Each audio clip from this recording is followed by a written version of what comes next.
see your slides. No, the lights. The lights. More light, less light. Maybe a little bit more. But I mean, no, that's okay. That's okay. Yeah, of course, like this. Yeah, fine, fair enough. Because there is that one.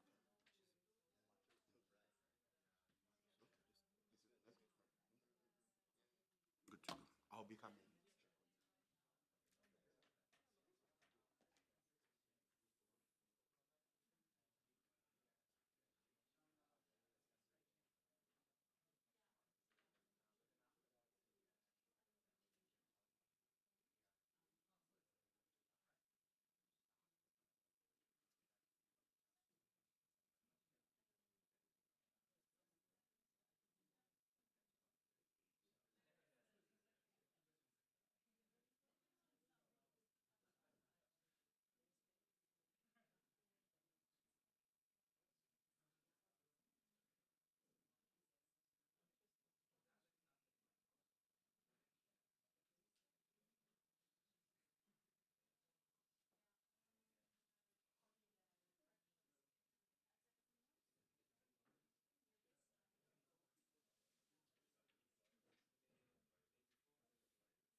Testing.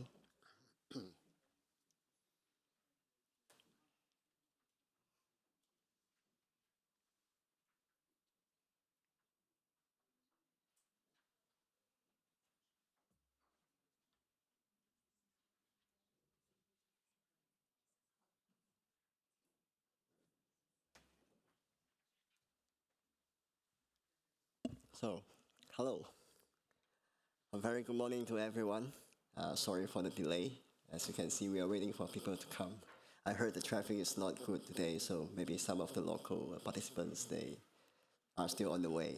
But yeah, thank you very much for attending this session, the very first session of today. Innovative business models for bioenergy in the Global South. This session is co-organized by IRENA and also World Bioenergy Association, or WBA. My name is Chun Shen-go. I'm the Program Officer for Bioenergy at IRENA and also the coordinator for this session. So today we will explore how innovative business models can unlock the potential of bioenergy in different regions, especially in the Global South, supporting both energy transition and also sustainable development.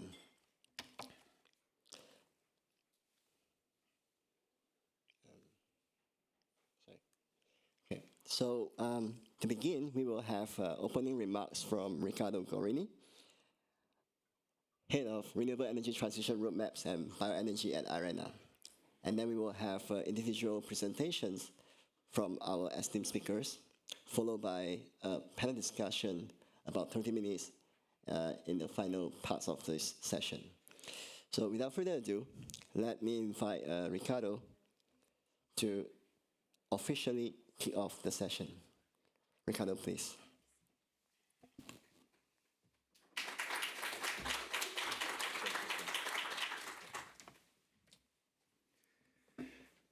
Welcome, everybody. It's as we said, no, it's a Friday, and Friday 13, which is even better, no? In Brazil, in Brazil, we have this say that Friday 13 always brings good luck. So I'm happy to be here today, and especially to discuss this key topic, no? As we know, without bioenergy, 1.5 is not really possible. And having said that, I would like to bring you some story, actually personal story. I'm from Brazil, so before joining IRENA, I was working for the Brazilian government, and there I had the opportunity to discuss and to participate in a lot of different bioenergy discussions.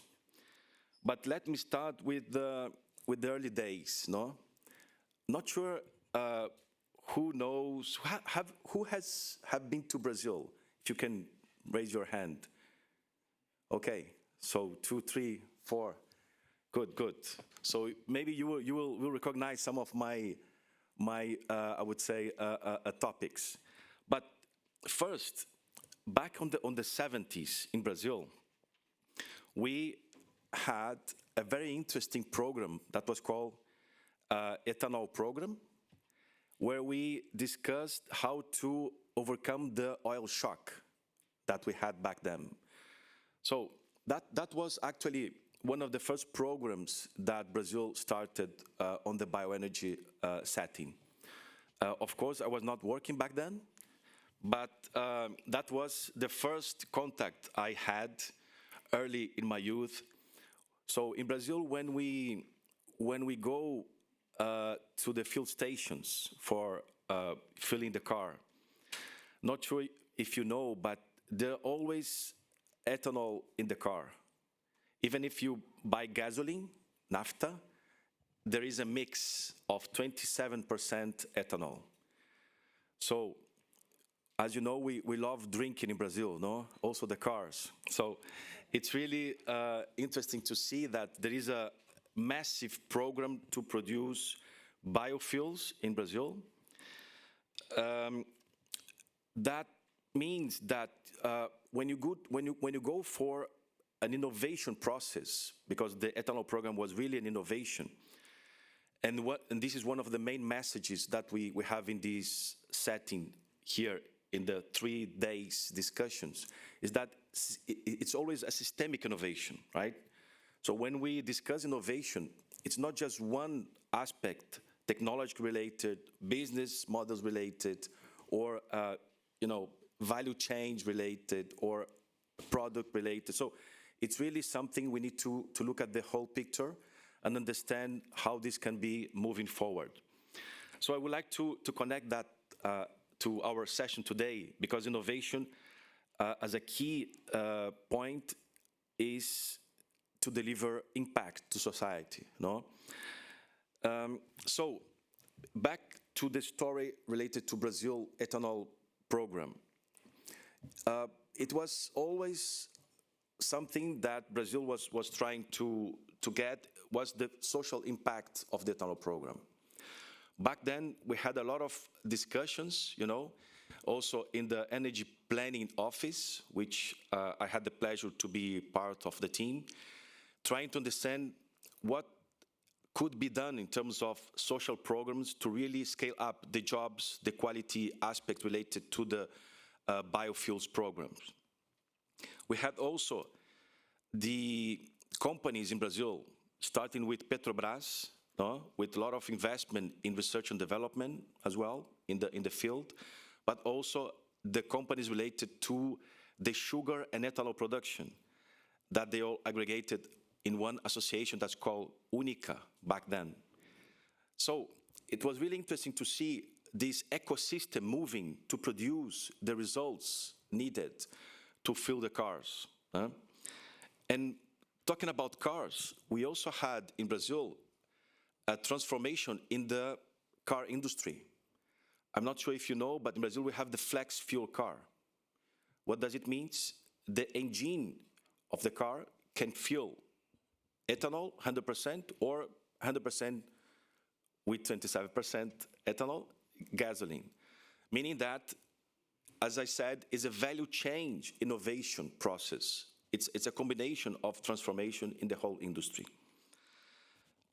Of course, investors are very also interested in the market. No, we're talking about 200 million people in Brazil, filling their cars with 30% ethanol, so it's a huge amount of biomass, bioenergy in general that is required, and investors are going very well in terms of developing the industry.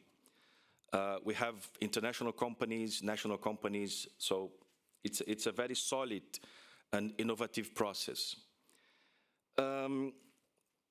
Looking at the value chain, so last time I've been to Brazil, actually in a mission with Director General, we had the pleasure to visit some labs in terms of the agriculture and, let's say, production of super efficient, let's say, yield sugarcane, and that was in São Paulo. That is one of the main centers producing ethanol. And it was really, really interesting to see the evolving process of production. It's not just innovation in the agriculture field, but it's innovation in the labs where you can see different genomes, different ways of producing efficient yields. So it's a whole process that you see that really tries to bring to another scale the production of ethanol in Brazil. What I'm trying to say here, as again, that this innovation process is not just systemic, but engages all the stakeholders in the process. And the combination of these efforts that bring the success. So delivering impact to society is a process of innovation in different steps of the value chain. I could not forget to talk about here the labor market as well. And that reminds me one of the visits in one of these facilities, ethanol facilities. I was working with back then with the owner, no? When I was at EPE visiting the unit, and the guy said, look this machinery there. And then I was really well impressed when I saw that it was like a super car, no? With air conditioning, with all these different technologies, satellite, and all of these types of new technologies. And we knew that back in the 70s, it was just people going there in the sugarcane field, cutting stuff, with their hands. So it's really amazing to see the evolving process of technology penetration, labor improvement, social impact. And this is really something that we would like to see, in not just in the ethanol production, but in all the different markets related to biofuel. So there is a lot ahead of us in terms of SAF, in terms of access, in terms of, I would say, different uses of biomass. In IRENA, we have the WITO, the World Energy Transition Outlook. As you can see here, this is not just about electrification. If you want to go to the 1.5, and you can see the left graph there, this is the 2050 numbers. We need biomass, and you can see there 15%. If you go with hydrogen and derivatives, we're talking about sustainable fuels around 30%. So this is a must, it's not an option. I would like also to highlight that biomass is applied in different uses, including electricity. So generation is also another important business for biomass. So again, as I said, as you can see here, all the sectors basically would require biomass. So bioenergy is important in all the different applications, energy service sectors. And this is something really important for policymakers to understand. If we want to go to 1.5, if we want to deliver the transformation that is required, electrification is one component, but we really need to understand the penetration of biomass and bioenergy in all the different sectors. So I'm happy to have this session today. So of course, we welcome very much all of you here. Thank you for the speakers, because we will have very good cases of applications during these discussions. And we will be highlighting the importance of these investments. As you can see, 200 billion is what we expect per year in investments over the coming decades, 200 billion. So there's a business opportunity, as I said, from the Brazilian case here. As the emerging markets, developing economies, especially in Latin America, we estimate also 40 to 60 billion, as you can see here. I'm not going to all these details, but as I said, Brazil now is not just about ethanol. It's a platform to produce biomass and biofuels. There are a lot of projects going on, and this is a very interesting case in terms of innovation back in the 70s until now, where we have a huge technology park and innovation across the different stakeholders. So again, thank you all for coming. Good luck with the discussions, and thank you. I'm going to ask Yes to take the floor again. Thank you.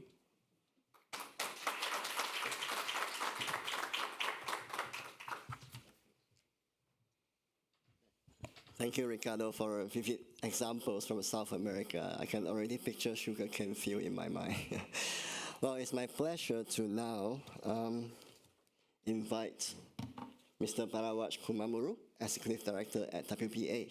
I understand that you have already spent more than 10 years with WPA. It's an association that promotes the use of biomass for energy. So, please, Bharadwaj.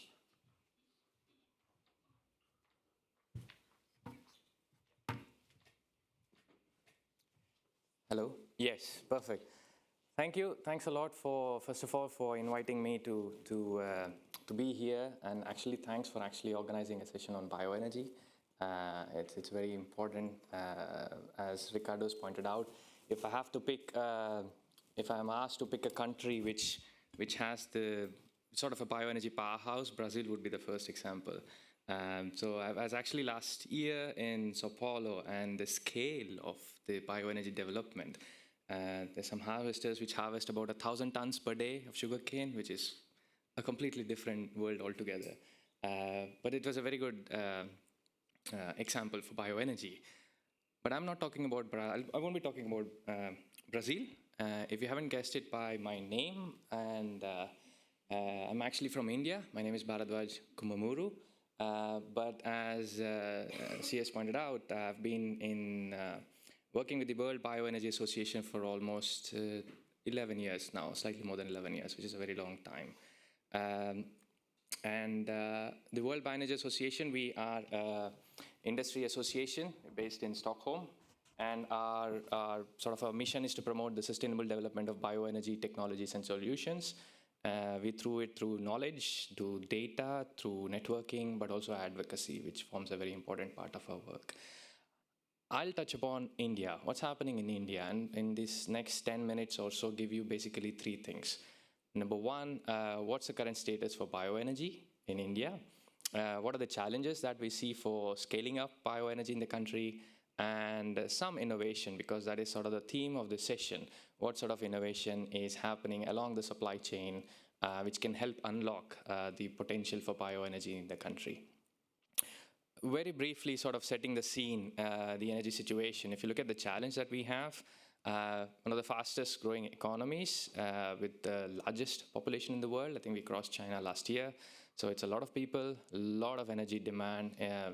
It's some of the sectors, for example, the transportation sector is expected to double the amount of energy consumption in the next 20 years or so. There's still about 200 million people or so without energy access, without proper electricity access. So we're going to consume a lot of energy in the coming few years. And most of it is imported. If not the power sector, if you look at the transport sector and the oil demand, almost 90% of all our transport oil consumption is imported predominantly from the Middle East and other regions. And we're also over-reliant on coal power. There's also issues with stubble burning. Some of you may be knowing there's a lot of challenges of air pollution, especially from the agriculture sector. So there's a lot of challenges for the energy transition to happen in India. At the same time, there's a lot of opportunities. I mean, there's a lot more. I've touched upon a few of them. First of all, we have, I think, about 700 million tons of agro residues, which we produce annually from the agriculture sector. India is predominantly an agrarian economy. I think more than 50% of the country's GDP comes from agriculture. So there's a lot of residues that are produced, and most of it are not utilized. Large agro industries which are available, such as sugarcane. India is actually the second largest sugarcane producer after Brazil. And at the same time, there's a lot of favorable policies and incentives which support the energy transition. I think we have net zero target by 2070, and at the same time, there's targets for renewable energy. For power, we have a target of, I think, 450 gigawatts, mainly looking at solar and wind. That is sort of the scenario of where we are right now in India. And if you look at the, bioenergy in India, where we are. It's one of the most important sectors, but most of the time it's often neglected. If you look at for example, in the power sector, we have a target of 450 gigawatts, but only about 10 to 15 gigawatts for bioenergy, which was already achieved 5 years back. So for many years, the sector has been neglected.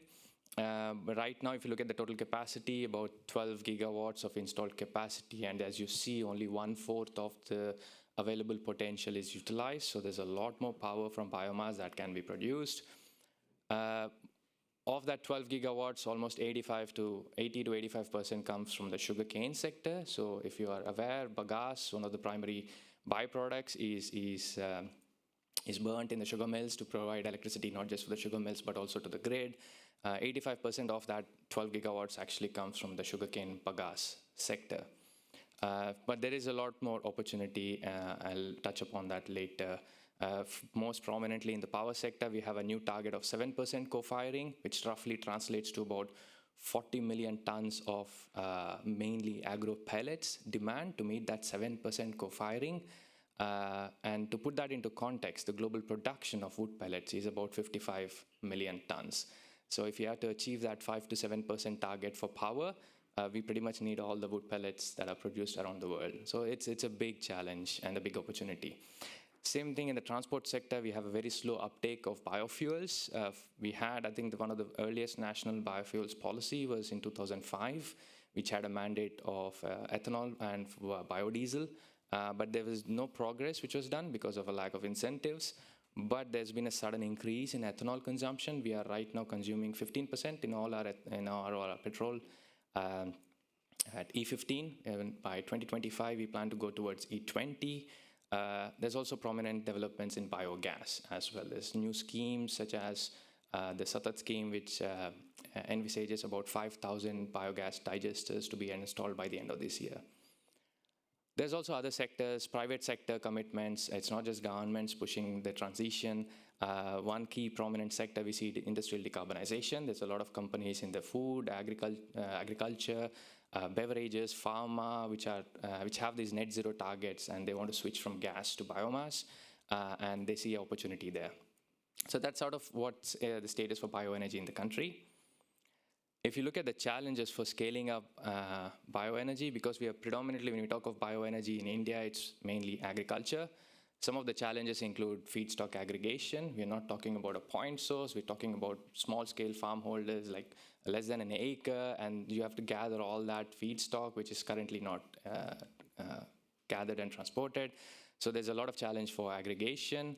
The challenges for cost, who's going to pay for that, not just for gathering, but also for transportation, storage, and other logistic challenges.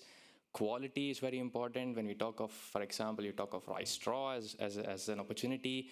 The rice in one part is completely different from the rice in the other part, so the straw qualities vary so much.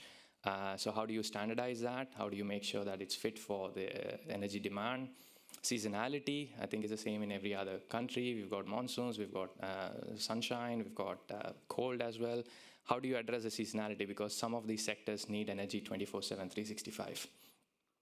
Other aspects include safety, because this is a transition which is happening at scale, so you have to ensure that it's safe and secure for the people. Technical expertise is still lacking in some of the regions, and finally, affordable finance. These are some of the challenges. And finally, last slide on innovations. There's some innovations happening. I'll touch upon a few of them. There's a push from the governments and from the power sector to actually co-locate some of the pellet mills within the power plants.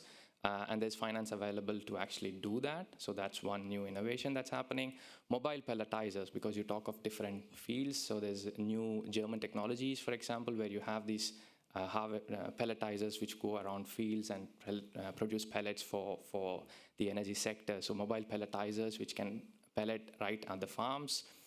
There's companies which are setting up aggregators or bioenergy hubs or banks which can actually store some of that feedstock. Some companies are investing into digital marketplaces where they can connect suppliers and buyers with the right quality and the right quantity of biomass needed. Quality control as well with blockchain-enabled technologies. There's companies which are setting up sort of tabletop analyzers which are then connected to the cloud, and they're blockchain-enabled to ensure that the right quality of the feedstock is assured. And also heat as a service. There's also a lot of interesting innovation in that, where companies don't have to invest into new technologies or to fuel switching, but rather pay a subscription fee where other companies or heating companies can actually supply heat at an affordable price. So these are a lot of different innovations happening. I hope I haven't taken too much time, but I guess this is give you a good flavor of where bioenergy is and what's happening in India. So again, thank you for the opportunity, and I give the floor back to CS.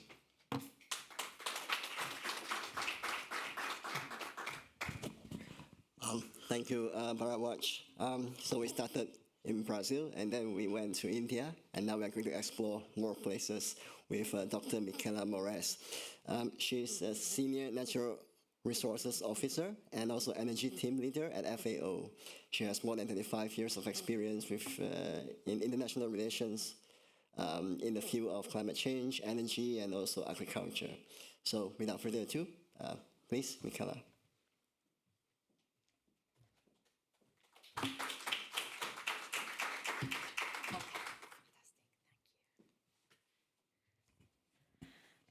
Thank you. Thank you very much, and good morning, everyone. It's a pleasure to be here, and a big thank you to Ricardo and CS for inviting us and organizing this session.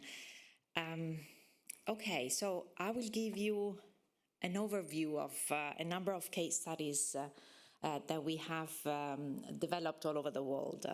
But I would like to start with the preamble that for us in FAO is extremely important, which is the fact that energy is needed at each and every step of the agri-food systems.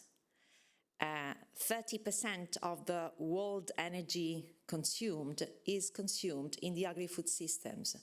And these and 30% of the energy produced in the agri-food systems, 30% of the GHG emissions that is produced throughout the agri-food systems is connected to the use of energy. So this gives you an idea of how energy, agri-food systems and climate change in terms of, as a reflection of emissions, are so strictly connected. And this is why for FAO is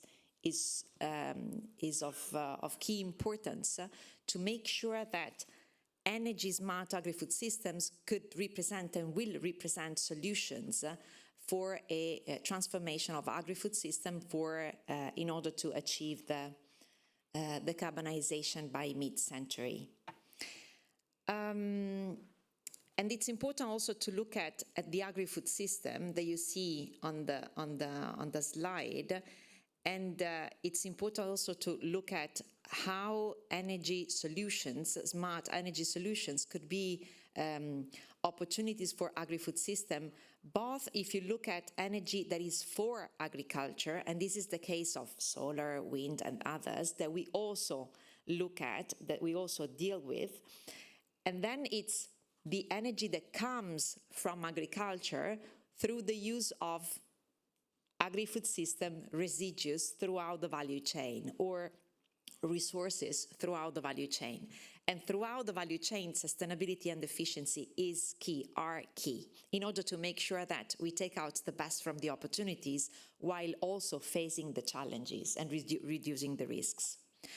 Okay, so I mentioned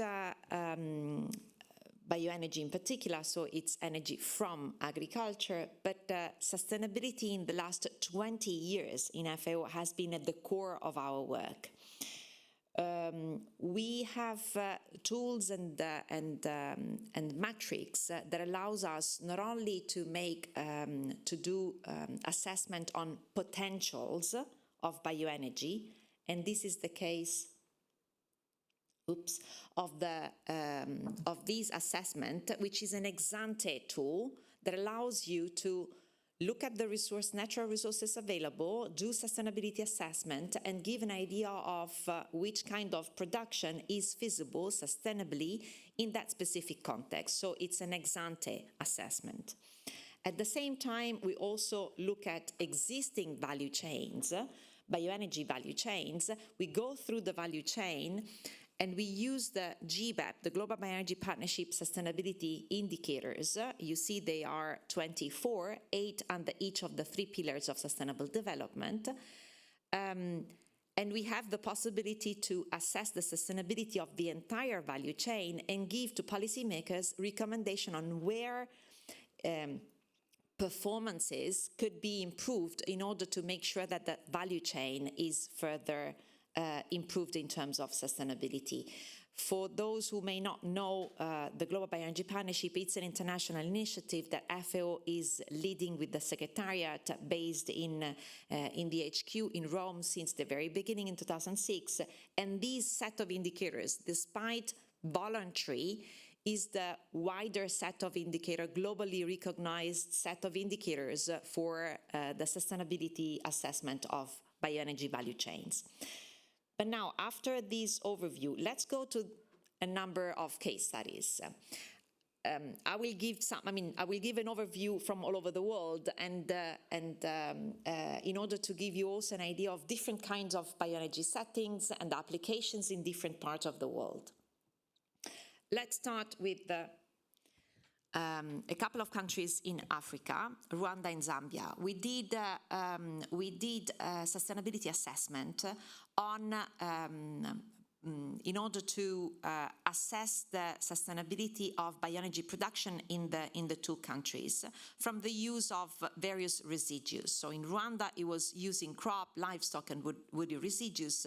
And in this case, we assessed that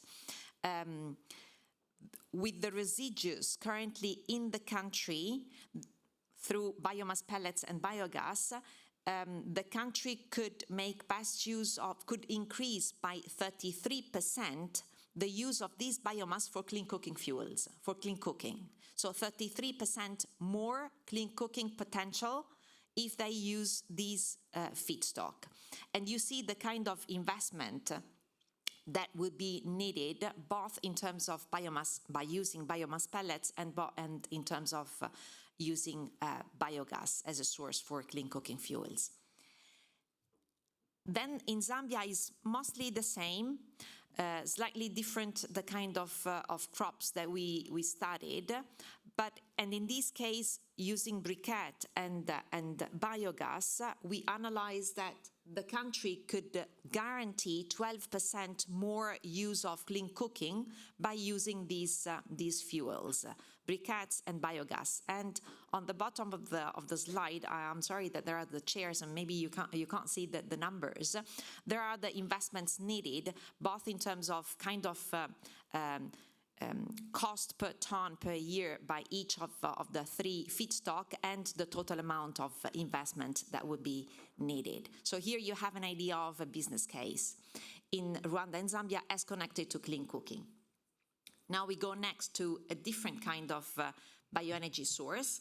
It's biogas. Biogas connected to the dairy value chains in a few Eastern African countries. We did this study in Kenya, Rwanda, Uganda, and Tanzania. It's very much connected to a GCF project that actually has been just approved. So we are in the readiness section of the project. And here you see in those 4 countries the amount of biogas that could be produced by the dairy value chain, and you see the average capital investment that would be needed. Of course, it depends on the context, specificity, and also on the adoption rate. You see the amount of biogas that could be generated. And you see also the GHG savings range that could be, again, that could be reduced and saved. So this is also to highlight the added value of another bioenergy source. It's biogas. In other countries in Africa applied to a different value chains. And you see the business case in terms of investment needed to generate which amount of biogas production. Again, another case, Gambia. We are still staying in Africa, but in this case is biogas from various types of feedstock. It's livestock, cattle, vegetable residues from vegetable markets, and organic fraction of municipal solid waste.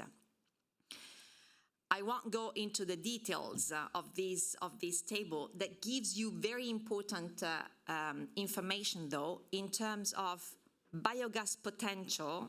I don't know if we have the pointer. Yes, biogas potential in cubic meter per year. It's 1, 2, 3, and 4 case studies in the country. So you see through the use of this feedstock, manure, and this is the amount of biogas potential with this investment. And at the end of the investment, you would have it's a payback period in 7 years, so the IRR is positive. It means that the investment is cost efficient. The return period is 7 years, and this is the mitigation potential.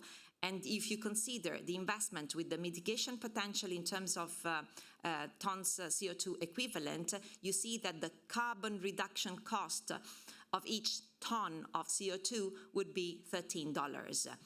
Considering the 15 years project lifespan. And that's the same for the other 4 case studies. So in total, if we look at the 4 case studies, only the 4 case studies in the Gambia, you see that with the total investment of approximately $2 million, you have 32 million cubic meter of biogas produced. With this amount of GHG savings, with a per unit average carbon reduction cost of $15. So this is another example of business case in the Gambia based on a feasibility assessment that we've done. Similar, but in a very different region. In the Solomon Islands, it's still on biogas, but from pig manure and organic waste in the island. We have 2 case studies here. And here again, it's to give you an idea of a total investment of a bit more than $4 million. You have these kind of 45 million cubic meter of biogas that could be produced. In this case, it's a 25 years project lifespan that we have analyzed. Still in the Pacific, like the Solomon, Vanuatu. These are 2 case studies that I wanted to mention. Why? Because it gives the idea that small islands are facing the problem of wastes, and we could consider, and we are currently considering, the added value of the organic fraction of municipal waste to be transformed into energy. In this case, this study was connected to the impact that tourism is giving to the island in terms of wastes, and how to transform this challenge. While tourism is a positive issue because we have to take out the best from the opportunity of tourism, but facing the challenges at the same time, how to transform the waste produced by the tourism sector into an opportunity, so into biogas production. And this is the potential that we've seen, 42 kilowatt production of biogas through the waste that comes from tourism, and the kind of investment needed in order to produce this amount of biogas, it's around $500,000, more or less. So this is a waste to energy project that we are currently developing. It's at the readiness stage of a JEF project, and it's a new way of seeing transforming residues and residues into opportunities, into energy. We now go, we've already heard a lot about India that is presenting a lot of opportunities, of good opportunities. And here again, it's a waste to energy, to transform waste into a value, residues into a value. And in this case, what we did was a study where in India as a whole, as a full country, there is an estimation of 500 million tons of crop residues that are generated annually from various crops. And the study was focused on, if we use only 30% of the rice straw produced only in the state of Punjab, the state of Punjab would be able to reach their targets, their state targets, as connected to the production of pellets, the production of ethanol, and the production of compressed biogas. But this would only be feasible if a value chain is developed, is put in place in the country on these crop residues. All this came from the objective of trying to reduce the burning into the field of rice straw and crop residues in general. My last slide goes on the other side of the world, in Paraguay. In this case, it's not really a business case that I wanted to highlight, but rather the importance of starting any kind of investment opportunity, business case with the sustainability assessment. In this case, what we did, we went through the sustainability indicators, the 24 sustainability indicators that I mentioned at the beginning of the presentation, to see the sustainability of the value chain. In this case, it was the production of bioethanol in Paraguay, mostly from grains and sugarcane. We assessed a number of, we looked at a number of sustainability indicators at all the 24 that I mentioned, and what I would like to highlight is that the results of this assessment made possible some policy measures in order to further improve the sustainability of the value chain, both in terms of sustainable intensification, how this is feasible, what are the measures that would facilitate a sustainable intensification, how and which kind of crop factors could facilitate a best use of land, and also in terms of yield. So, and from the table, from the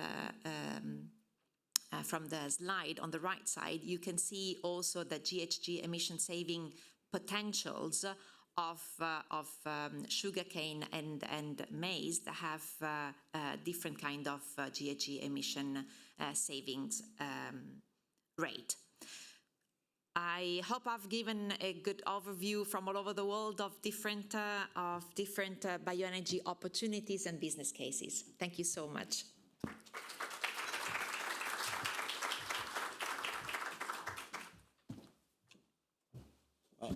Thanks, Michela, for the very nice overview that gave us the understanding of the role of bioenergy in different places. Now, let us invite Mr.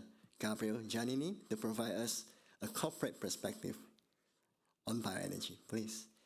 He's the head of Africa agribusiness of ENI, as shown in the slide. I think he has a lot of experience in different capacity in Italy and also beyond, and now he's in charge of the agribusiness in Africa. Thank you. Please.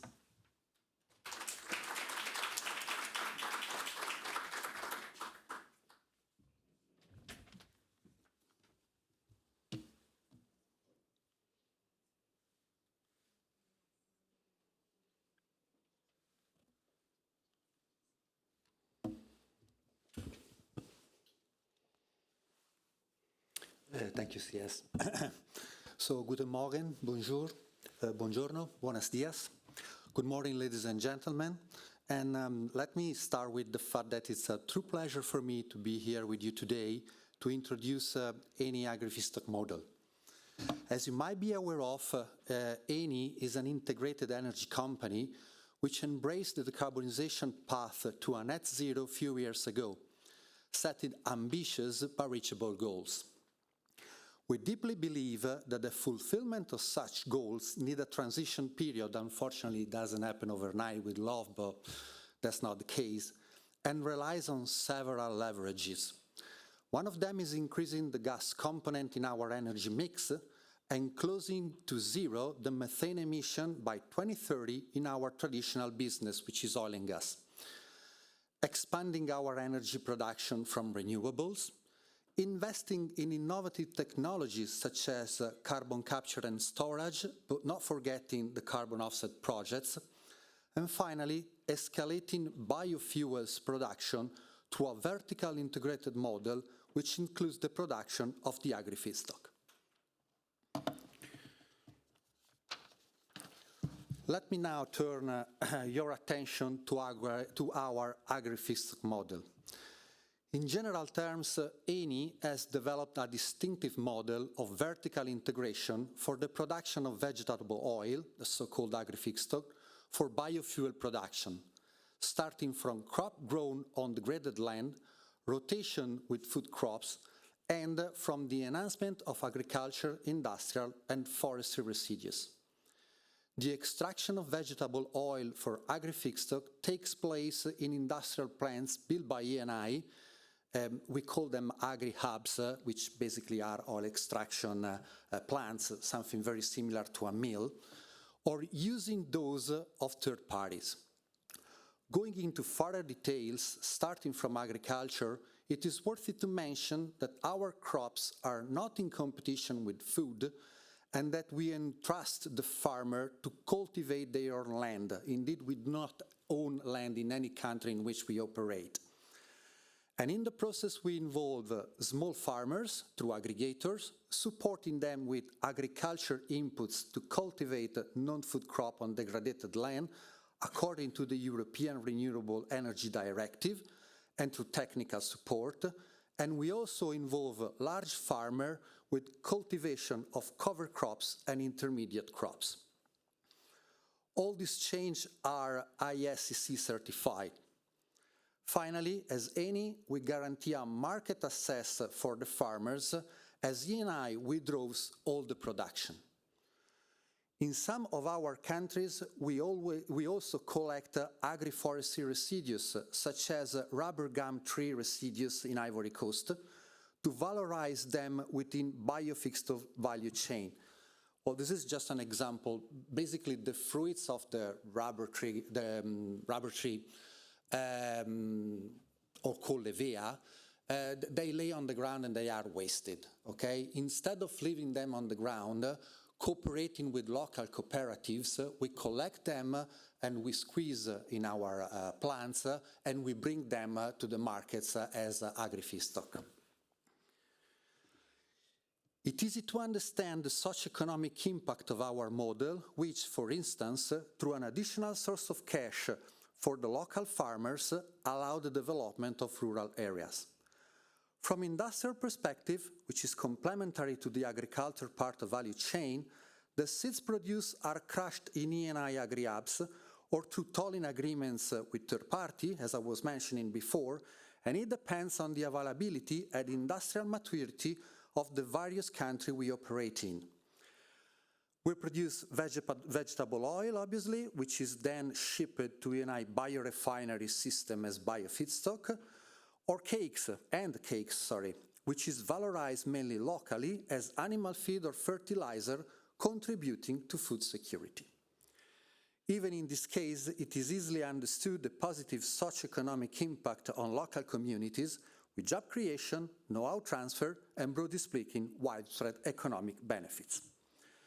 Finally, our model is completed by the collection of waste and residues, such as cashew nut shell liquid, or CNSL, and other industrial residues, used cooking oil, fish processing residues not suitable for food and feed, animal fats, and so on.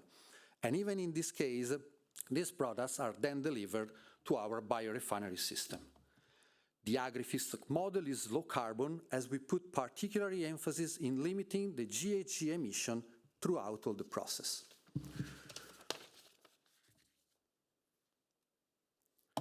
And now some geographical indication and KPIs. Africa is the core of our agribusiness model, even if we are expanding in different geographies, such as Far East. Out of 10 countries where we have activities, 6 are in Africa, including Rwanda, where we have only mother fields. Kenya and Congo are our flagship countries, where, on top of agriculture projects, we operate 3 agri-hubs, 2 in Kenya and 1 in Congo, for a total capacity of 100,000 tons of oil per annum of bio-oil. Other relevant countries are Angola and Mozambique, and Ivory Coast. In particular, in Ivory Coast, we are focused on the agroforestry residues. Obviously, it is in Africa that we recorded our first shipment of biofeedstock from Kenya, and it was 2022. In 2024, we recorded a production of 130,000 tons, almost half of it in Africa, 3 times more than 2023 quantity, while the number of feedstocks, the number of crops cultivated, grew from 3 at the beginning of our activities to 10 nowadays. Our targets for the future are ambitious and includes a production of 1 million tons in 2030, relied on 20 different feedstocks, by cultivating 1 million hectares of valorized land, involving roughly 700,000 of farmers, and giving them the opportunity for a stable additional source of income, and supporting the food security with over 1 million tons of animal feed and fertilizer. So, Dankeschön, merci beaucoup, grazie mille, muchas gracias, thanks very much indeed for the attention to UCS.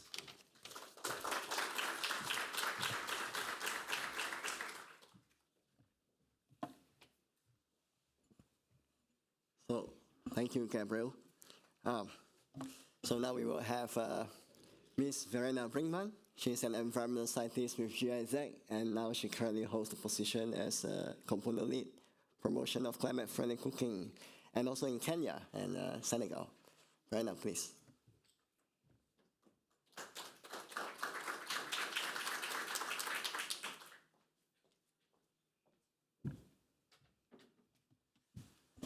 Yeah, thank you very much. Thanks a lot for organizing this indeed very exciting session, and thanks for the invitation. I'm very happy to present to you our project example, which actually talks about biomass and different solutions for energy access in the cooking sector, which is of course one of the related topics when we are talking about bioenergy. I will cover the role of biomass energy in energy access, and I saw that fortunately a lot of that was already covered by your input, Ricardo. I will talk about solutions, different strategies for providing energy access in the cooking sector, both alternative fuels, as we have heard a lot, and as well as efficient technologies. And then finally, I'll talk about business models, as this is also the subject of the session. So we've heard a lot about the role of biofuels in general in energy access, in energy transition, but also and especially in the energy access space, biomass particularly has a role. So it's the primary energy source for 2.1 billion people for cooking and heating currently. There's a transition opportunity with modern biomass, as we call it, so cleaner, more efficient technologies and fuel solutions. It's also used for electricity generation, as said before, supporting livelihoods. And if managed properly, it has the potential to be renewable and locally available. But there are challenges, as we all know. This is the environmental concerns in terms of forest and land degradation, as well as health concerns, and it requires a lot of investment, what we have seen before and what we have heard before.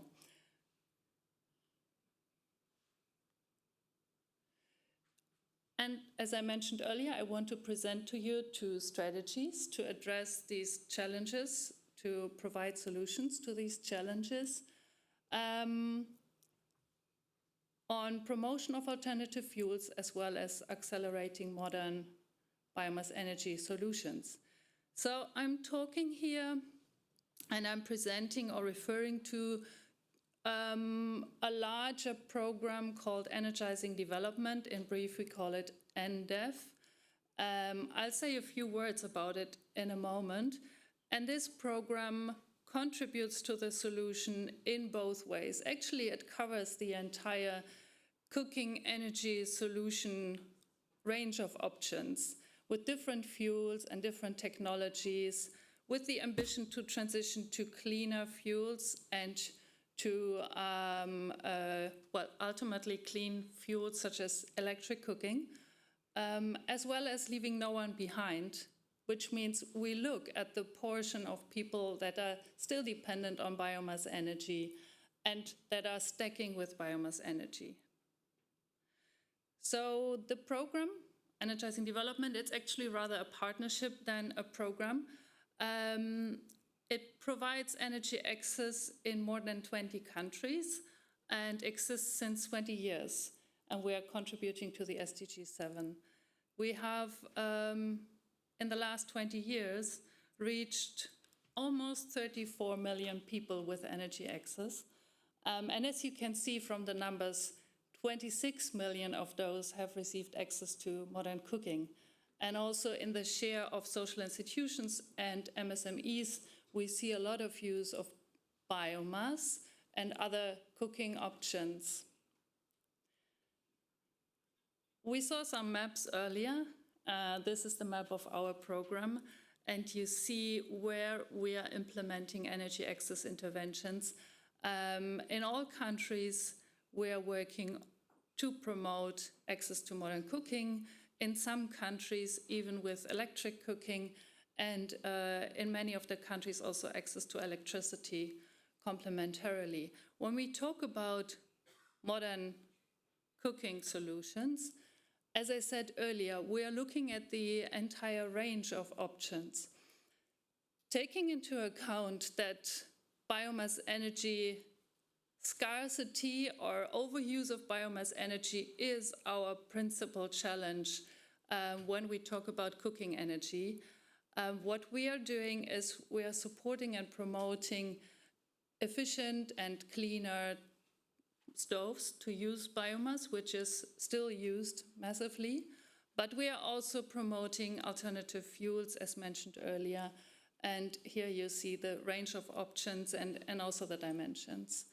I would say, in summary, we can't reach SDG 7 without biomass energy, and we can't use biomass energy without efficient technologies. And that's why I want to look now into 2 country cases, which leads me to another associated project under the umbrella of Energizing Development, which is focusing very much on the modern technologies. It's called Promotion of Climate-Friendly Cooking in Kenya and Senegal. So these are our 2 countries. It's building on the learnings and experience from the EnDev program, but we have received 5 years ago a GCF co-financing, which provided us with substantial funding to really build the market in these 2 countries on the basis of what we've done before, and to accelerate and scale what was done before. So again, why are we talking about climate-friendly cooking here? It's because there is a high mitigation potential in biomass cooking. And we saw the mitigation potentials by the slides shared before from the calculations of FAO. Here we also see with biomass cooking there are high potentials. I will provide you with some numbers in a moment, as well as co-benefits. And also what we learned is scaling really clean solutions as characterized as clean by the World Health Organization is rather still costly and requires a lot of time. We're happy to take that challenge, but at the large scale, we also need to find solutions for people that need an answer now and, well, fast and cost efficient. And lastly, we think there is potential for scaling. So this is what we have then designed, this program for climate-friendly cooking. You see it in the 2 countries. The objective is not necessarily access to clean cooking. The objective is, of course, mitigating CO2 emission in these 2 countries. 5 years, it's coming to an end now. We're making a lot of learnings at the moment, or documenting a lot of learnings at the moment. And our political partners are the ministries of energy in the 2 countries and the national treasuries in Kenya. We're implementing this program with a lot of other national and international organizations, as you can see on the bottom. And here on the right side, you see the mitigation potential of this of this program. So we're aiming for GHG emission reduction during the program of about 6 million ton of CO2 in the two countries together. And on the longer term, so what is at the bottom here, the indirect targets, this is what we want to contribute to on the way to 2030 towards the NDCs of these countries. Overall, the objective of the program is to reach exponential growth in the sector, to contribute to national NDC targets, and to change those local, national biomass energy markets sustainably. And what we have achieved in and by 2024, a lot of these numbers are annual figures. And for instance, the CO2 emission reduction in 2024 reached 2.6 million tons. We have supported the sales of 1.5 million improved and climate-friendly cook stoves. And what we are also very, let's say, proud of, and I think this is something that we shouldn't forget, is also the economic dimension in terms of job creation and the potential that is there in this sector in terms of job creation. So what are the success factors and what did we do different from other projects and interventions before? I think, well, here we're talking about two approaches, the so-called professionalization approach and the MRV approach, which we consider key, but what is behind this professionalization approach especially?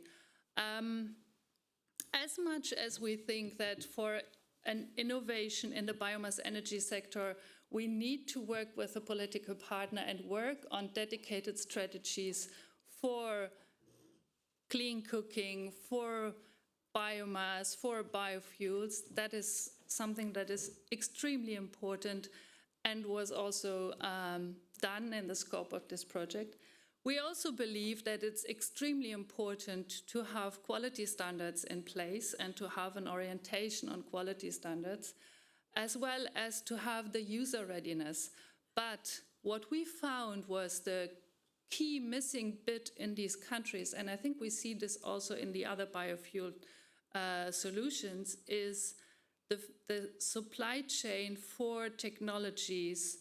In our case, not the fuel which is there, but the supply chain for technologies. So we have invested with the GCF funding intensively into the supply side of this. And we have invested in local companies. We have transitioned a few hundred of artisanal producers to a professional level.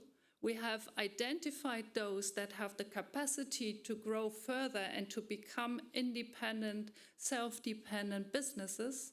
And we help them to form their business and to also acquire financing at the end of the day. So we see that in both countries together, we have 30 locally grown and emerged stove production and distribution businesses.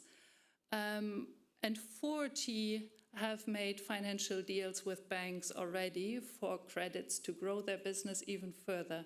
And this was the idea. This is also the element of sustainability. So really have a certain diversity, have strong suppliers, and to make them independent from ODA.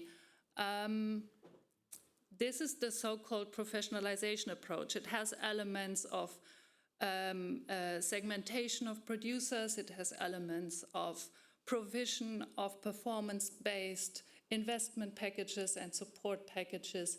It has elements of tranching the release so that it remains a competition for these support packages. And with this, we managed to create these local businesses. What we mean with the MRV approach, of course, since this is a climate project, it was and still is very important to document the CO2 emission reduction, but also to introduce tools to the government partners that they can use to monitor this part of the market and this part of the MRV for the national NDC reporting framework. This is part of it. And in these two guides that we are happy to share, you find the preliminary learnings as well as description of these approaches and best practice examples. So with this, I'm concluding my presentation. Thank you very much.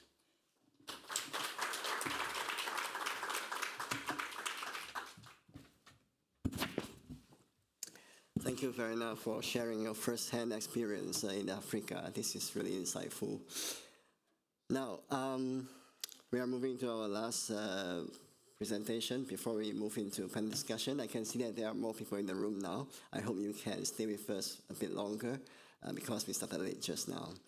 So we are moving from Africa to Southeast Asia.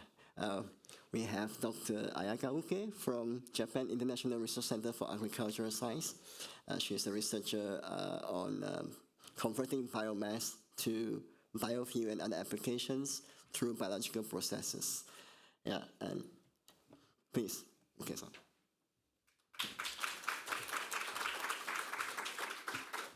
Thank you very much. Yes, good morning, everyone, and very much happy to be here. And thank you for inviting me. And okay, my name is Ayaka Uke, a researcher at Japan International Research Center for Agriculture, with JIRCAS, which is National Research Institute under Ministry of Agriculture, Forestry and Fisheries in Japan. Today, I'm going to introduce our approach to bioenergy solutions using palm biomass for circular use in tropical agriculture system for zero emission.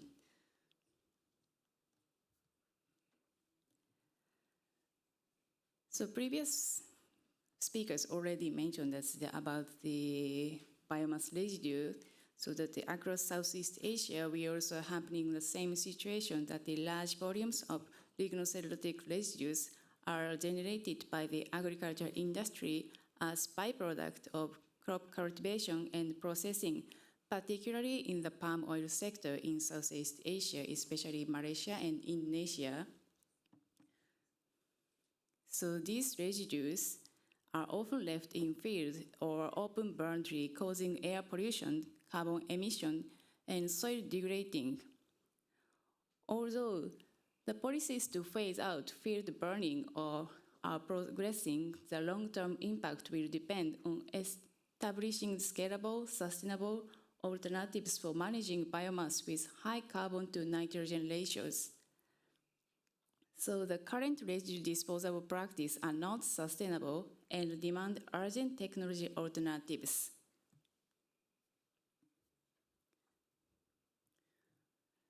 So what are the problems with leaving them in the plantations? Firstly, it promotes the rapid growth of decomposer microbes and fungi. This leads to nutrient immobilization as they compete with crops for plant availability nutrient.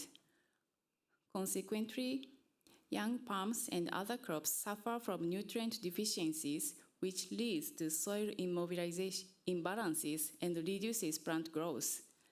These situations causes nitrogen deficiency and other physiological disorders, leading to excessive fertilizations.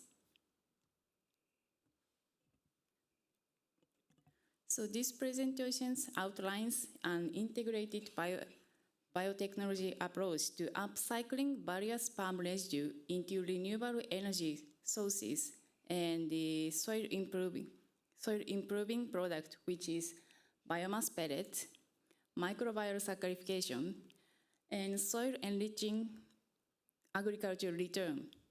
These systems aims to support sustainable land use and reduce open burning while improving improving resource efficiency in palm plantations. So other speakers also mentioned that one of the major challenges in utilizing biomass has been the direct difficulty of collection, so that biomass is very much bulky, scattered, and subject to seasonal variations. To overcome these issues, we developed a process that can handle multiple types of biomass using a unified method. This results in high-quality pellet regardless of the feedstock. This approach simplifies logistics and allows local residues such as OPT, it's oil palm trunks, and EFP, empty fruit bunches, and OPF, oil palm fronds, to be processed effectively.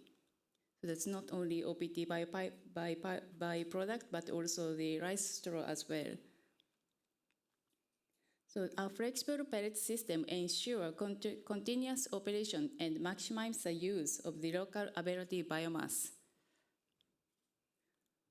We also consider the biomass pellet production process. This involves utilizing the wastewater generating during this process. So during the pellet production process, wastewater is generated, but it's often overlooked as a resource. So this liquid can be used in anaerobic digestion to generate biogas, which feed back into the pellet plant, reducing or eliminating the need for external energy input. In case of OPT, the sap of oil palm tree contains glucose and sucrose, which makes it possible to utilize the wastewater, the fibers. So in case of OPT, so that the firstly washing the OPT fiber, because it's including glucose and sucrose, as I mentioned, that it's inhibiting the biomass pellet quality, so that the fiber washing, and the fiber washed and wastewater is sent to a biogas reactor where it is converted into a heat and electricity, and this energy can then to be used in the pellet production line, so that we can achieve for zero emission. In the second pathway, microbial saccharification is used to convert solid biomass into sugar-rich liquid. Instead of adding commercial enzymes, we introduce specific microbes that external enzyme from microbes works to break down cellulose and hemicellulose. As a result, biomass is liquefied and converted into fermentable sugar solutions. Here is the example photos, that's the before and after, so that as you can see, that's the after microbial saccharification, the solid biomass converted in liquid biomass. The process is cost-effective and scalable as it requires no external enzymes, as the solid biomass is converted into a sugar-rich liquid. This liquor can be used directly as feedstock for bioenergy production, for example, biogas via anaerobic digestion. So we also try to include this system for the pellet production system as well. But here is another example for that this sugar solution can be used for various bio-based products, for example, bioethanol, also leading to this SAF, SAF, and bioplastic and purified glucose solutions. We also have soil improvement with residue and nutrient recoveries. Residues from microbial saccharification contain beneficial microbes that promote plant growth and convert residual nutrient into forms that are available to plants. Meanwhile, the wastewater produced by this pellet production process can be recovered and used as a liquid fertilizer rich in phosphorus and magnesium, which further supports soil fertility. These byproducts enhance soil organic matters, nutrient balance, and crop productivity, thus closing the loop in biomass use. So here is the wrap-up slide.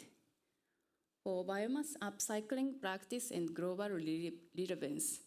In the case study that's showing the Malaysia case, the palm oil industry as a circular bioenergy models, the Malaysia's pilot scheme makes use of palm oil byproducts such as empty fruit bunches and trunks to reduce the need for transportation. A pellet plant has been built next to a mill, enable to local collection. So the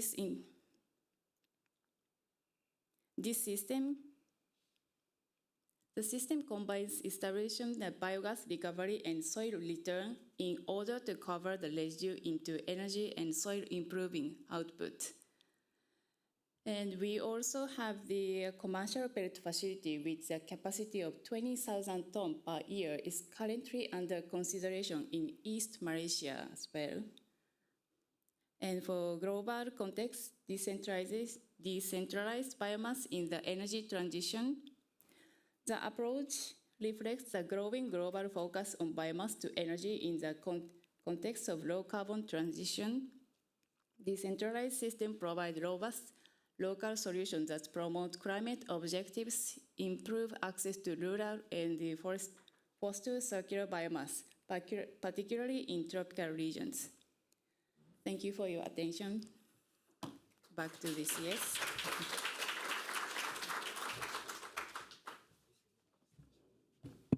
Well, thank you very much. I think we have all the global south covered. So as I say, we started late, so I hope you can stay with us for another 20 minutes. And I would like to invite all the panelists to the stage. And I'll pass the stage to our moderator today, Bharadwaj. Please.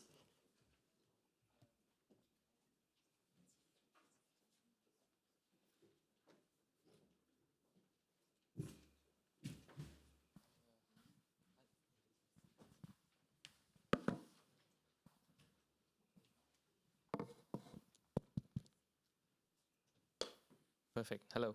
It's working. Yes. First of all, thank you to all the speakers. I mean, we've learned a lot. We've traveled a lot around the world, looking at the potentials for bioenergy, what's happening in different jurisdictions. From Brazil, we started with Brazil. We looked at India. We looked at Kenya, Senegal, and Solomon Islands as well. So we've traveled a lot, and we also looked at a variety of fuels and variety of markets, and we also looked at international trade and energy access. So we've traveled a lot. We've touched on a lot of topics. I think it's also an excellent panel that we got here. We've got a variety of sectors, whether it's a private sector, we've got development agencies, we've got research institutions, intergovernmental organizations, and so on. So I think I'm looking forward to a very interesting panel discussion. I myself have about 5 or 6 questions or so that I wanted to discuss with all of you. But I also want to give the opportunity to those who've joined us here. And as you slowly warm up before you ask your questions, I'll slowly first kick off and take this opportunity as a moderator. We've touched upon a lot of topics. We've touched upon markets and the role of bioenergy in the SDGs and so on, finance as well. There's a couple of points that I wanted to get a bit more view from the panelists. At the end of the day, when we talk of bioenergy and its opportunity to replace fossil fuels, there's a cost for biofuel production, and it's very hard to compete in many of the other markets, whether it's power, for transport, or for heating. And the key driver are policies and regulations and supported incentives. So your views in your jurisdictions that you work with and the discussions that you had with the various governments are, and when you look at scaling up some of these solutions that you've mentioned, are there enough policies and regulations available already? If not, what's needed? And where do you see opportunities for scaling up in some of these regulations? Where do you see opportunities for governments to do more? So anyone wants to expand a bit on regulations and incentives for bioenergy, which can help support scaling up in some of these places? So who wants to start?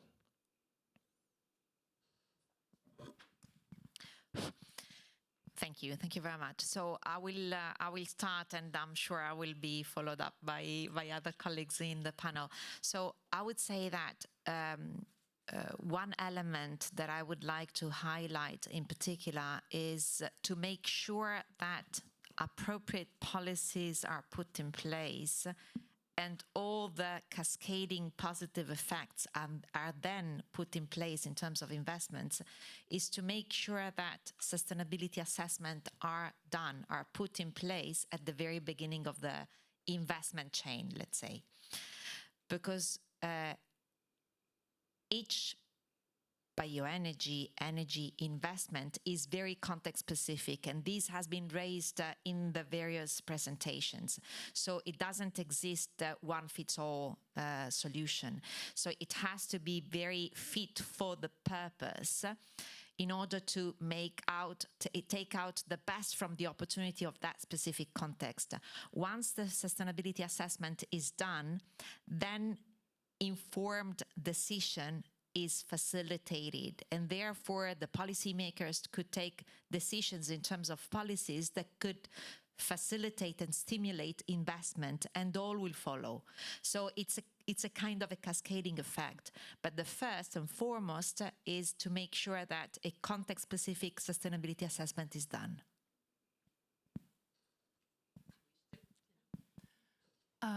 If I may, I would like to add another aspect here. When looking into our partner countries where we're working, we see a lot of fragmented strategies around. We see great biomass energy strategies, we see biofuel strategies, in some cases we see new or older cooking energy strategies, but they are, well, of different, let's say, level, and they might be older or more recent, but I think they are very isolated still. And what would be very beneficial is to see integrated energy strategies or integrated energy policies that are looking at the entire energy demand and supply side holistically.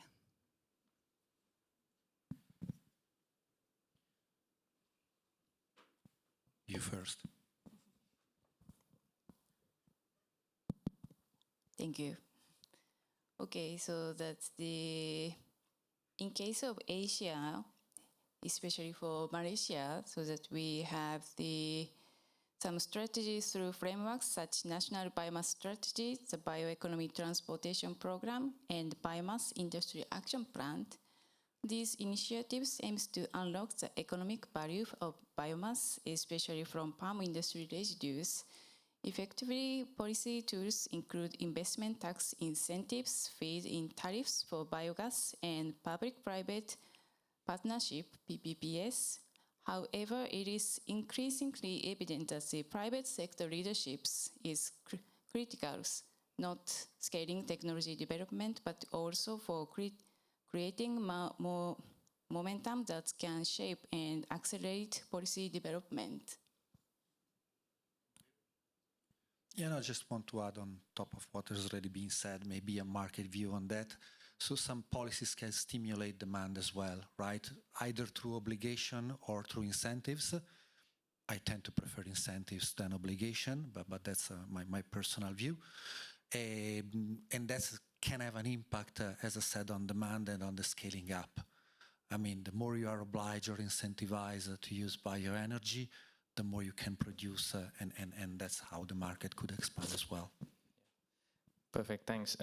Sustainability first and then regulations, but also an integrated strategies rather than looking at bioenergy, because many times we see that when you develop these strategies, they might look at specifically on one sector like transport, but then at the end of the day, when you look at bioenergy, you've got agriculture, you've got industry, you've got finance, and so on. So integrated strategies definitely, I think, is very important. Before I go on to the next question, any questions from the audience?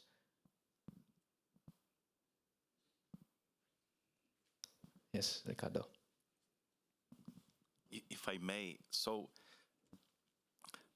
looking at this COP30 that is approaching and being inspired by the previous COPs where we had interesting initiatives such as the tripling renewables and doubling energy efficiency. Looking at this sector, and as we discussed, there are many opportunities, very interesting business case, social impact, would be, and looking at this super experienced panel and different angles, may I ask you, how would you see a kind of a pledge or scaling up support for sustainable fuels, or even specifically in the case of biofuels? What would be your say on that?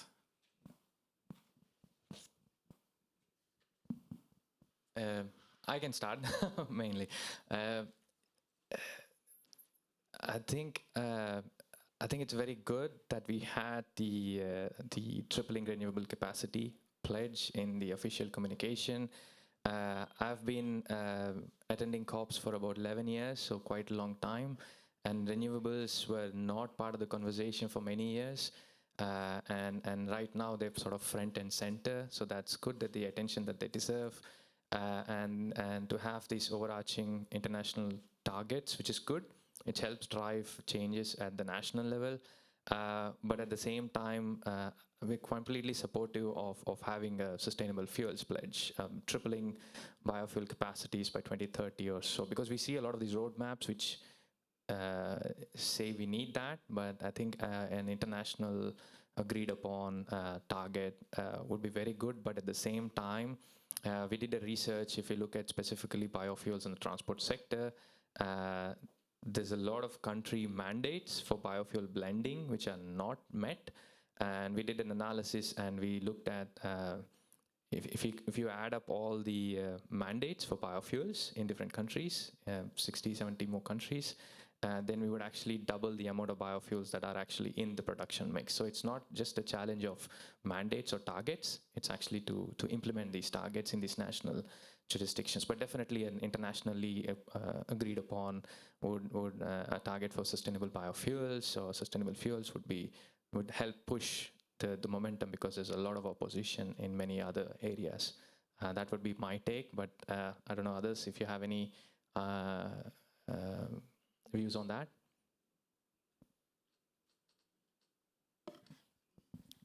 I would like to highlight a couple of points, a couple of considerations. The first one is, let's say that with respect to environment in general, climate change, renewable energy does not have a set on stone, let's say, financing system, which is missing. Because we know that without energy, without sustainable energy, we cannot achieve the 1.5 degree limit, let's say. So decarbonizing by mid-century. So that's the first point. So it means that despite it's a great success that in the UNFCCC context, as you rightly pointed out, with respect to 10 years ago, renewable energy finally has a role to play, recognized role to play, but still we are missing a financing system that allows us to make a transformative change, because with the little funding, we can't make a transformative change. To have it transformative, a financial system is needed. On the other side, the second consideration that I wanted to make is it's important to, targets are important at the national level, but it's also true that if these targets are not well assessed, are not based on sustainability assessment, as I was mentioning before, they are a number on a paper. And even worse, they stimulate imports that would destroy the local markets in many, many, many countries. So this is why the sustainability assessment is the starting point for policies. And when I mean policies, I also mean national targets that then would easily, in brackets, easily in the short run be achieved through imports, but in the long run they could and would destroy the local market because they are not stimulating the local market to respond to these targets. So there are a number of considerations. Sorry, not an easy response or an easy solution to the question. Thank you. Any other questions? Back. Please introduce yourself as well.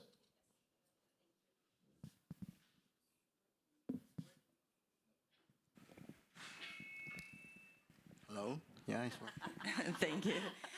I'm Carolina, and I'm from Brazil. I'm representing the Federal University of Rio, and my question is a little bit more technical, maybe.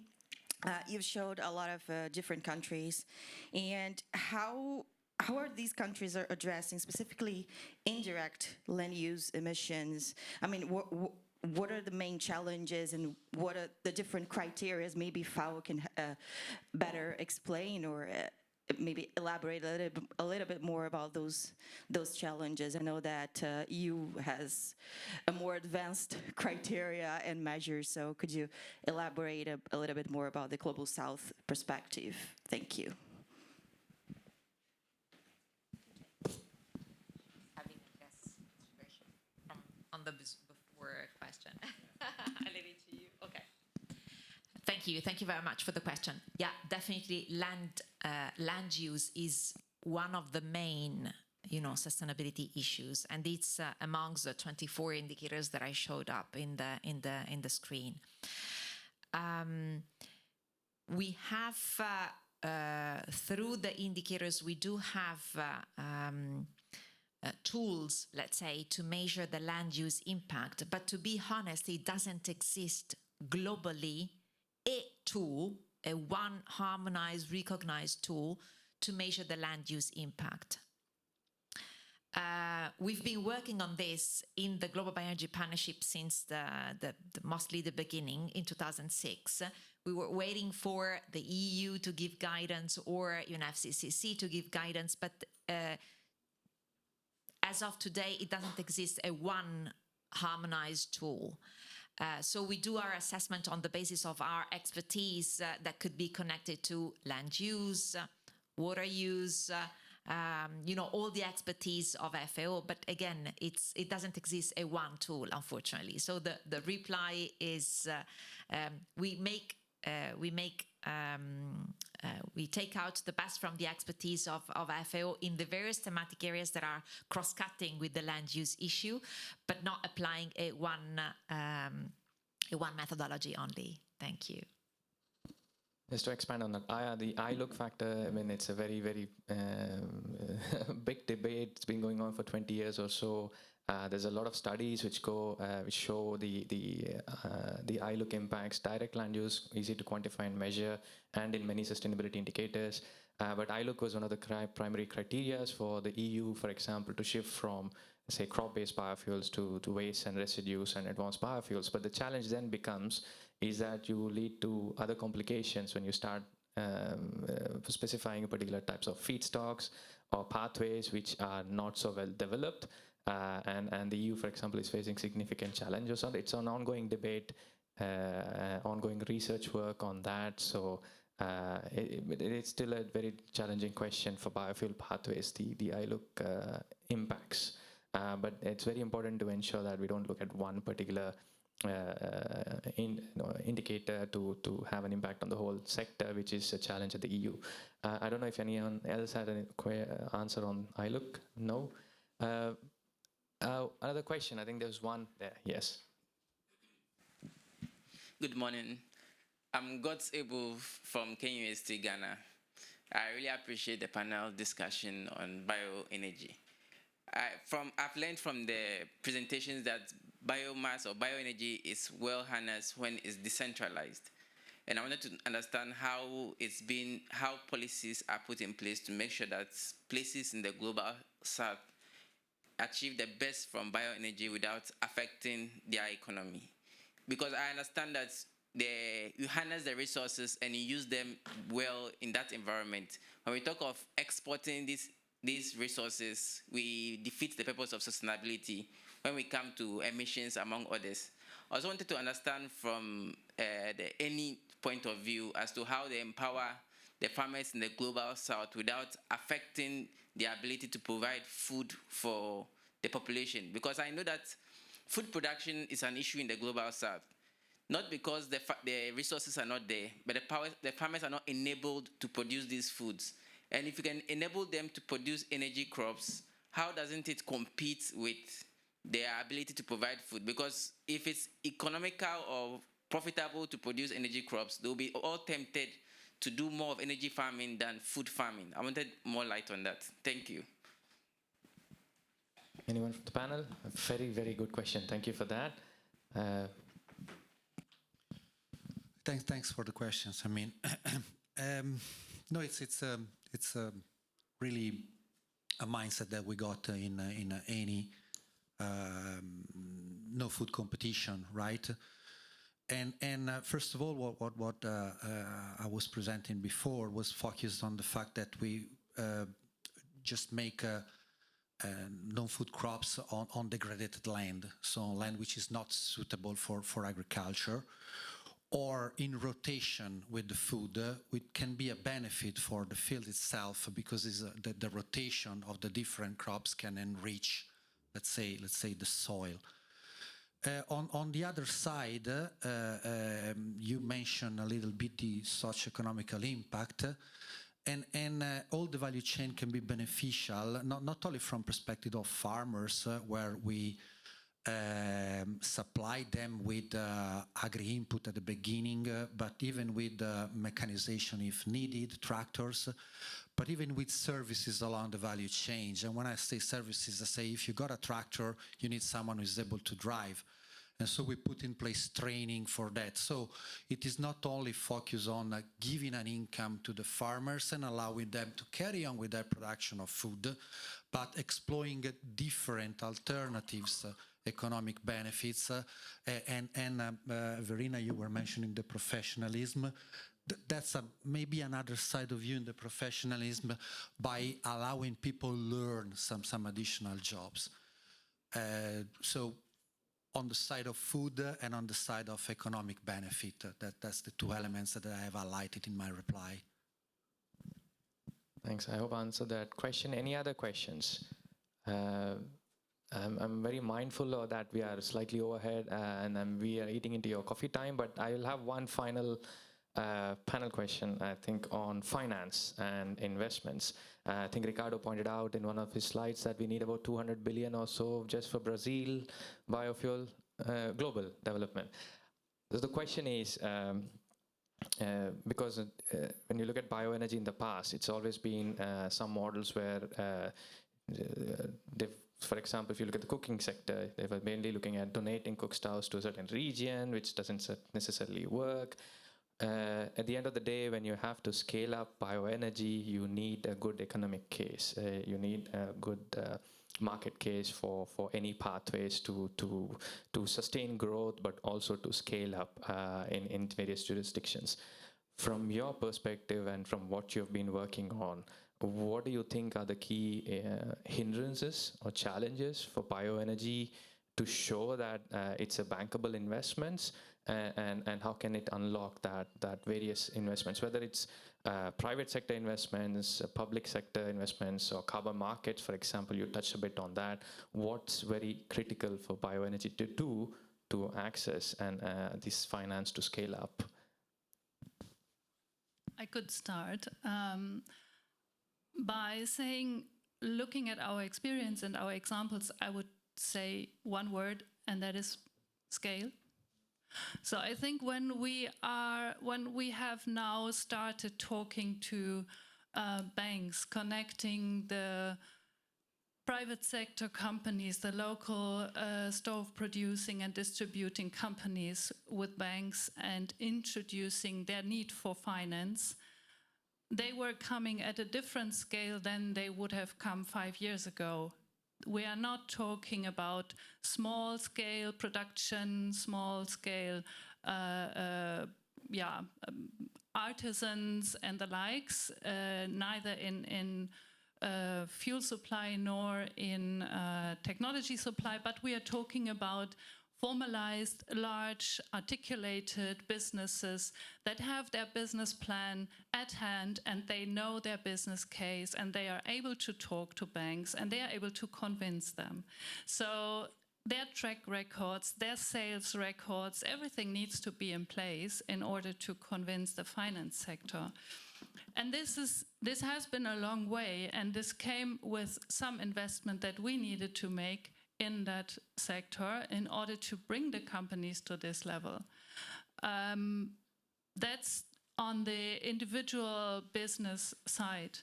But I think more generally, when we look at, for instance, the clean cooking sector, we need a lot of investment still in this clean cooking sector in order to achieve SDG 7.1.2. And that is investment needed from private sector, from the public sector, but we have really a good plan at hand, if we wish to say so. We were never at this point where we are today with so much commitment on, for instance, the African continent, with so many countries in their energy compacts, raising the need for investment in clean cooking, raising the importance of clean cooking, and also the African Union supporting that with a call for an energy or cooking energy access program for Africa, which they have presented at COP29. And I hope that at COP 2030, there will be a recognition of this need for investment and support for this particular sector. This is how I would like to start. I don't know who wants to add. Thanks. Anyone else? Yeah. Thank you. So that's in case of Asia, it's the decentralized biomass is very important because what I come to here in Germany, I found that the agricultural scale is completely different from Asia because it's very large scale. Of course, we have China, so there is a big agricultural scale, but considering from China as like Southeast Asia, of course, they're producing all the time for biomass. I mean that there is no winter, not like Japan, so that in case of rice, they grow 3 times per year, so that's of course producing a large amount of biomass, but the area is very much limited, so that the main issues will be the collection of biomass, so that the decentralized is one of the most important, but as the other person also mentioned, that the collecting is also the kind of some issues for transporting fee and the logistic problems. So this definitely need for support from the politics or other institute for financial support, because in case of oil palms, they also aware that the recent demand for oil palm trunks or oil palm other byproduct, but they worrying about transportation about these things, so that once they have some system for transporting, they are okay to utilize this kind of biomass. So that in case of the Asia, including Southeast Asia, any kind of Asia, that of course India is one of the biggest area, but how we can collect the remaining biomass, how much we can utilize is one of the best challenging things. So that once we can collect the certain amount of the biomass, I'm sure that we have so many demand for biomass energy, the biomass pellets, especially in Korea and Japan, so that we have some financial things following up eventually. Perfect. Thank you so much. We can spend another hour or so discussing bioenergy. I'm glad that we're having this conversation, but we have to wrap up soon because we've got coffee and other sessions upcoming. But before we conclude, a big round of applause for the speakers and the panelists, please. And thank you. And I give the floor back to CS for concluding remarks. Yeah, thank you. Many thanks for this panel discussion, very insightful, and thank you for participating in this session. I don't have much time to deliver a full closing remarks, but what I want to say is that there are two key messages I learned from today. Reconfirm. First is context matters. Different regions have different situations, different sectors, and also when it comes to land use sustainability, especially we have ILUC, and this is something we cannot have a global indicator because actually it's a major component in my PhD thesis 10 years ago, so I know this very well. Yeah, but also, another thing I learned is it's not only about supply, but to have a complete ecosystem like cook stove on the end use side, or otherwise it won't work. So we have to see how we can work together to build a system in different regions with tailor-made strategies. And we have to be really careful with discussion on sustainability because every region have their own different characteristics here. So again, thank you very much for today. Million thanks. And you can have your coffee. I think you have 5 minutes before the next session. Thank you very much.